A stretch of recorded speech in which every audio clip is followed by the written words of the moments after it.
और धीरे धीरे धीरे कमल जब खिलने को आता है, उस घटना का नाम वैराग्य है। और जब वैराग्य घटित होता है तो कुल ही नहीं, पूरी सृष्टि महक जाती है। तो जैसे हम साधना कर रहे हैं, बाकी भक्त दरबार की जो साधना कर रहे हैं, और अभी हम स्थूल शरीर में अपने निवास कर रहे हैं, तो साधना के क्या हम उस स्तर तक पहुंच सकते हैं कि जब हमारा शरीर छूटे या हमारे अंदर ऐसा भाव जागृत हो दरबार की कृपा से, बाबा की कृपा से, उस स्थिति को हम स्थूल शरीर के त्यागने पर ही प्राप्त हो जाएं? गुरुदेव, जब भी आप ध्यान कराते हैं तो सबसे पहले कहते हैं नाभि को देखो। ये सिर्फ आप कहते हैं, बाकी यथाकथित जो गुरु हैं बाहर वो कहते हैं कि मूलाधार से।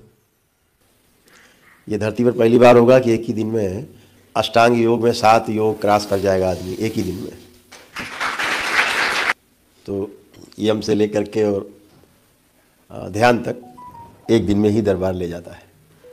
तो वो जो वर्षों का समय जाता है इन्हीं को साधने में, वो एक दिन में ही हो जाता है। गुरुदेव, जैसा कि आपके द्वारा वर्णित और अनुभव में आता है कि समाधि पश्चात आशा विचार, इच्छा विचार, आशाएं शून्य हो जाती हैं।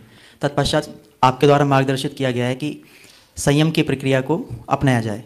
बड़े बड़े ऋषि मुनि तपस्वी हुए जो घर ही नहीं छोड़ा, अपना कर्म नहीं छोड़ा।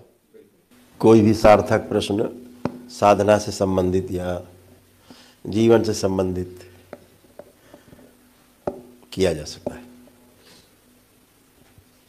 हरिहर गुरुजी। हरिहर गुरुजी, मेरे प्रश्न है कि ध्यान साधना में आगे बढ़ने के लिए यम और नियम पालन करने के बिना ध्यान साधना में रिजल्ट देख सकते गुरुजी? हाँ, जो यम नियम साधना है जो हमारे महापुरुषों ने जो अपेक्षा की है साधकों से, तो बहुत आवश्यक है। और वो जो अष्टांग योग है उसमें आता है ये। तो सबसे पहले तो ये प्राइमरी एक प्रकार का शारीरिक मानसिक उपचार है।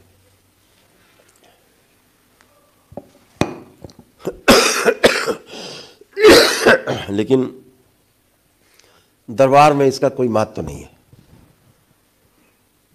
दरबार ये जो इनमें से कुछ चीज़ें हैं वो जो आवश्यक होता है साधना बढ़ने के लिए, वो आपके तमाम स्मृतियों का नष्टीकरण करके और शुद्धि सफाई करके वो एक दिन में ही आपको उस लायक बना देता है कि आप उससे पार चले जाते हैं। इसलिए इसकी आवश्यकता बहुत दरबार में जुड़ने के बाद नहीं पड़ती। अन्यथा ये आवश्यक है, इसके बगैर आगे गाड़ी बढ़ती नहीं है। क्यों? साधना से तमाम शक्तियाँ प्राप्त होती हैं। फिर अगर मन आपका दूषित है तो फिर उन शक्तियों का दुरुपयोग ही होता है, और ज़्यादातर दुरुपयोग स्वयं के ही विरुद्ध होता है, स्वयं के प्रति होता है। इसलिए उसका सबसे आवश्यकता है कि जो लोग दरबार से नहीं जुड़े वो बगैर यम नियम साधना के साध के तो आगे नहीं बढ़ाना चाहिए। थैंक यू गुरुजी। जैसे किसी का बेटा मान लीजिए कि अंग्रेज के यहाँ पैदा हुआ, तो वो पैदाइश से अंग्रेजी बोल रहा है, कोई दिक्कत नहीं है, उसके लिए समस्या नहीं। लेकिन जो किसी अन्य भाषी के यहाँ पैदा हुआ है तो उसके लिए फिर ABCD से उसको शुरू करना पड़ेगा, नहीं तो गड़बड़ होगा। ऐसा है। तो दरबार है वो तो रूटीन में है, जो आता है वो तो शुद्धि है ही, जो गंदगी है दरबार हटा ही देता है। ऐसा। पुरुषोत्तम जी posed a very interesting question.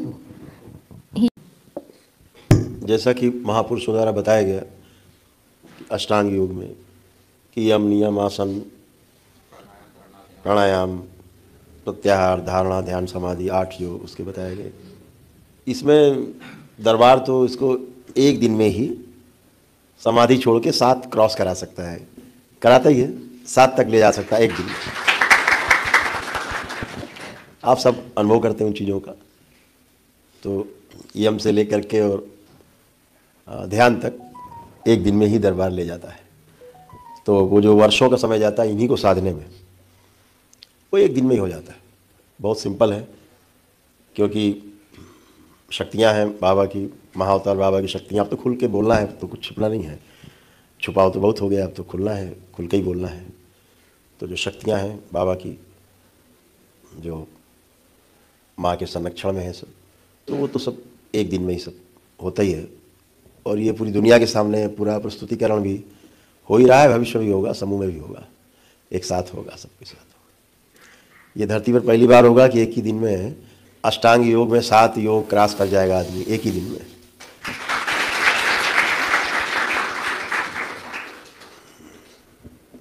The 8 stage.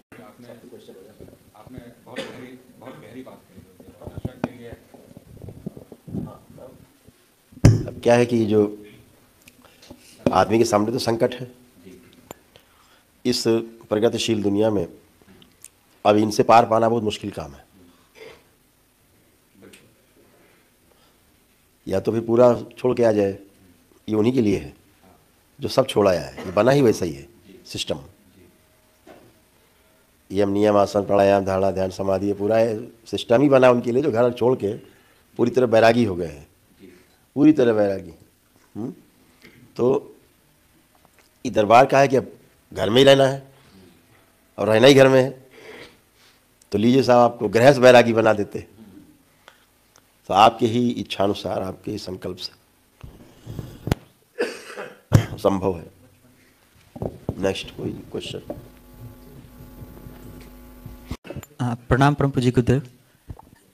गुरुदेव, जैसा कि आपके द्वारा वर्णित और अनुभव में आता है कि समाधि पश्चात आशा विचार इच्छा विचार आशाएं शून्य हो जाती हैं, तत्पश्चात आपके द्वारा मार्गदर्शित किया गया है कि संयम की प्रक्रिया को अपनाया जाए। तो मैं आपसे यही समझना चाहता हूं कि संयम वस्तु के रूप में क्या है और कैसे संयम को किया जाए। धन्यवाद। किसी एक धारणा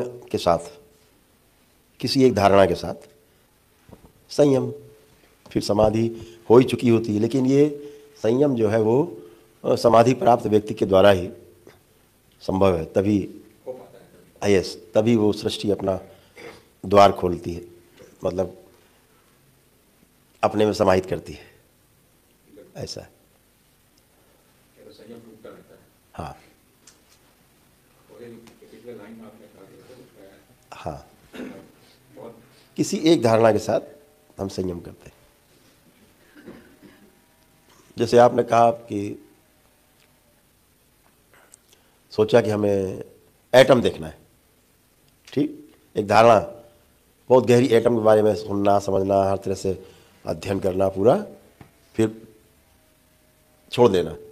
अब वो संयम के साथ जब धारणा का तालमेल होगा तो वो द्वार खुलेगा। क्योंकि जैसे जल, थाली में जल है, जरा भी कंपन है तो आप उसमें अपना चेहरा नहीं देख सकते। संयम बहुत जरूरी है। संयम का मतलब है कि एक भी तरंग नहीं उठ रही है। हाँ, इच्छा विचार आशाएं शांत है ना, मेन मुख्य रूप से, तो फिर वो संयम पूरा हो पाता है। बबल नहीं उठे, नहीं इसमें कुछ मिक्स हो जाएगा तो जो दिखेगा वो पूरा नहीं होगा, इसलिए।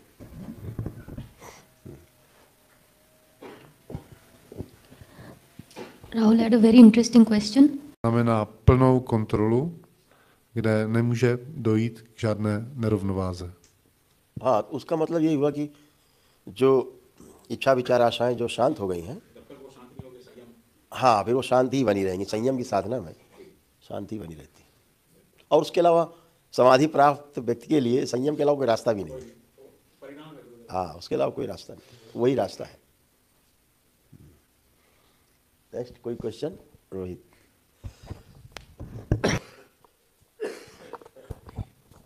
गुरुदेव प्रणाम। गुरुदेव, मेरा क्वेश्चन है ध्यान साधना से। गुरुदेव, जब भी आप ध्यान कराते हैं तो सबसे पहले कहते हैं नाभि को देखो। ये सिर्फ आप कहते हैं, बाकी यथाकथित जो गुरु हैं बाहर वो कहते हैं कि मूलाधार से। तो क्या गुरुदेव वो मूलाधार से उठाने की कोशिश करते हैं और आप नाभि से, तो इसका अंतर क्या है गुरुदेव? हाँ, इसका बहुत बड़ा अंतर है। और देखा जाए तो नाभि हमारे जीवन का केंद्र है। हमारे जीवन का केंद्र हमारा मूलाधार नहीं है। मूलाधार वो शरीर का हो सकता है, लेकिन जीवन का जो केंद्र है वो नाभि है। इसलिए दरबार ने कुछ ऐसी व्यवस्था की हुई है जिसे बहुत सार्वजनिक नहीं किया जा सकता, लेकिन इतना बताया जा सकता है कि जो बात बार बार होती है 10वां द्वार 10वां द्वार 10वां द्वार, तो दसम से दसम तक की यात्रा ही हो सकती है। दशम से शुरू होगी और दसम पे जाके जारी रहेगी। हाँ, शायद लोग नहीं समझ पाए। ये 10 दल कमल है और ये दसम द्वार है। दसम द्वार है जी। ये जो बाकी जितनी भी साधना लोग करते हैं, सर्वप्रथम उन्हें पता ही नहीं है कि मूलाधार कहाँ है। वो गुदा को मूलाधार मानते हैं। इसलिए किसी भी व्यक्ति का जब योग के ऊपर कोई भी चर्चा होती है तो वो गुदा अश्विनी क्रिया से उनकी पोल खुलती है कि उसे मूलाधार का पता भी है या नहीं, किस स्थान पे। और यही वजह है गुरुदेव कि हर जगह पे आदमी उसका परिणाम स्वरूप कहीं नहीं पहुंचता है, पहला कदम भी नहीं रखता है। केवल वो स्वयं को उसी रूप से मानता रहता है जैसे नारद जी हरि रूप आके हरि समझ लिए थे। वो कहीं नहीं पहुंच पा रहा है, बाहरी रूप से ही सब चीज़ चल रहा है। उसे मूलाधार का ही नहीं पता कि वो स्थान शरीर में है कहाँ, पुरुष शरीर में कहाँ है, नारी शरीर में कहाँ है, नारी में स्थिति क्या है, पुरुष में स्थिति क्या है, वो पता ही नहीं है। और जब गुरुदेव उसको नाभि से शुरुआत करते हैं तो वही अग्नि तत्व ऊपर की ओर ले जाता है, वहीं से खींच लेता है, लेकिन ज़्यादा खोलने का। इसीलिए मनुष्य जब धरती पर लेट जाता है तो उसका मूलाधार सक्रिय हो जाता है। मूलाधार मतलब नाभि, इसीलिए उसका नाभि अपने आप सोने के बाद मनुष्य का सबसे तेज नाभि पेट उठता गिरता है, तो उसका मूलाधार उसके सोने के बाद सक्रिय होता है जब उस पर हम छेड़छाड़ नहीं करते हैं। तो हमारा जो मूल आधार है हमारी नाभि ही है एक्चुअल में। और जब तक लेटते नहीं तब तक आराम मिलता नहीं, क्योंकि संतुलन लेटे तो ही शुरू होता है इसका। हाँ, यस, हाँ हाँ, बिल्कुल।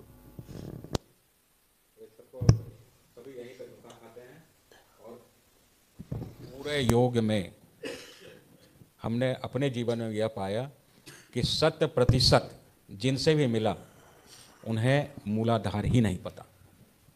ये मेरा अनुभव है।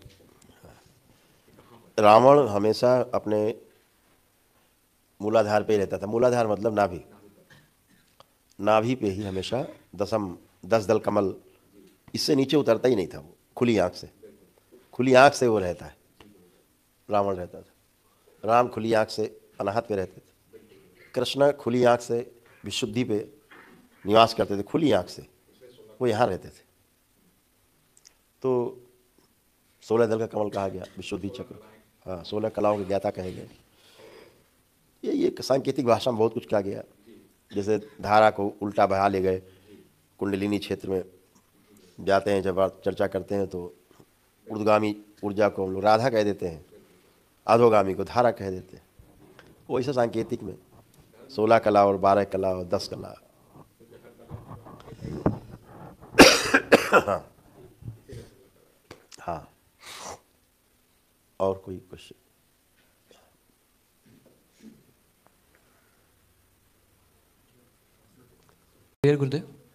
गुरुदेव मेरा प्रश्न है कि हम सब देखते हैं, सभी साधक लोग बोलते हैं कि मैं वैरागी हो गया, तो क्या सब कुछ छोड़ देना वैरागी का अर्थ क्या है? कि सब कुछ छोड़ देना वैरागी है? इसका सही अर्थ क्या है वैरागी का? अभी तक तो लोगों ने यही समझा है कि बिना राग के कोई बचा ही नहीं संसार में, है ना। बैरागी हो गए, अब कोई सुख नहीं मिला, घर से पत्नी ने भगा दिया, मोहल्ले वालों ने भगा दिया, दुत्कार दिया, असफल हो गए, तो बैरागी हो गए। यही चल रहा है अभी भी। तमाम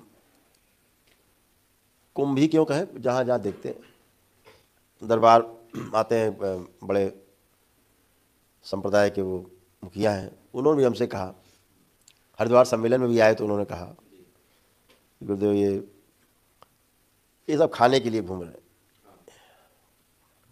खाना कपड़ा कुछ है नहीं, इनको ध्यान साधना से कोई लेना देना नहीं है। तो बात सही, 90% मामला ही ऐसा ही है। वैराग्य ये एक जन्म की घटना नहीं होती, वैराग्य पीछे से आता है घटित होते हुए आपके साथ।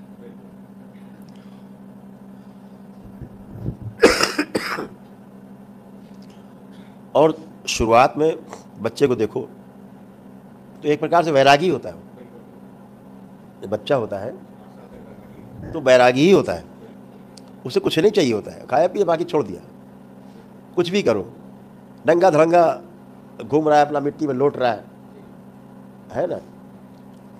वैराग्य का अर्थ होता है कि अब कमल खिलने को तैयार है, चारों तरफ से तृप्त है, यानी सांसारिकता में रहते हुए भी कीचड़ में जैसे कमल खिलता है, लेकिन उसका पोषण कीचड़ से नहीं होता है। कमल का जो पोषण है कीचड़ में, जो कीचड़ नहीं है उससे कमल निर्मित होता है। ऐसे ही संसार में रहते हुए जो असार वस्तु है उसको ग्रहण करते हुए और समझदारी को बढ़ाते हुए, गुरुओं के साथ सत्संग करते हुए, अच्छे अच्छे लोगों के साथ सत्संग करते हुए, और धीरे धीरे धीरे कमल जब खिलने को आता है, उस घटना का नाम वैराग्य है। और जब वैराग्य घटित होता है तो कुल ही नहीं, पूरी सृष्टि महक जाती है। एक आदमी को वैराग्य घटित होता है, पूरी सृष्टि महकती है। तो वैराग्य बहुत बड़ी घटना है, शुभ घटना है। और अब दरबार ने तो व्यवस्था की है, अब ये वैराग्य तो गृहस्थ को घट रहा है, हर गृहस्थ पे घटता जा रहा है वैराग्य। हमारे सामने बहुत लोग आते हैं, यहाँ दरबार दिखाता है कि इसको वैराग्य हो गया है, तो उसका वैराग्य कम करते हैं पहले।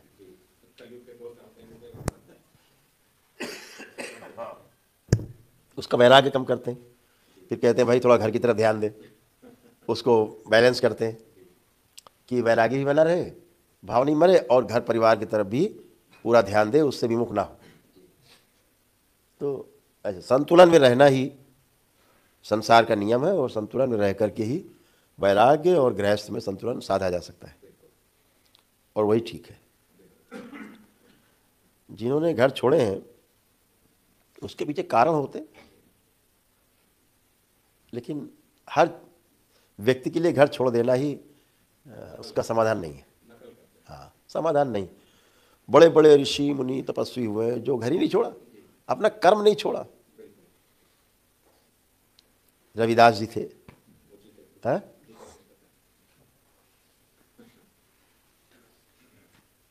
तो कहाँ अपना कर्म छोड़ा? किसी ने कोई कर्म नहीं छोड़ा। नानक थे, कबीर भी थे, कबीर ने भी जिया है अपने आप को। कबीर पंथियों की बात नहीं कर रहे हम, कबीर पंथी तो बेचारे दया के पात्र हैं, लेकिन कबीर तो जिए ही संत थे। तो ऐसे ही समस्या संतों में नहीं रही है, समस्या संतों के मानने वालों में ज़्यादा है। हाँ, खुरचन में समस्या ज़्यादा है।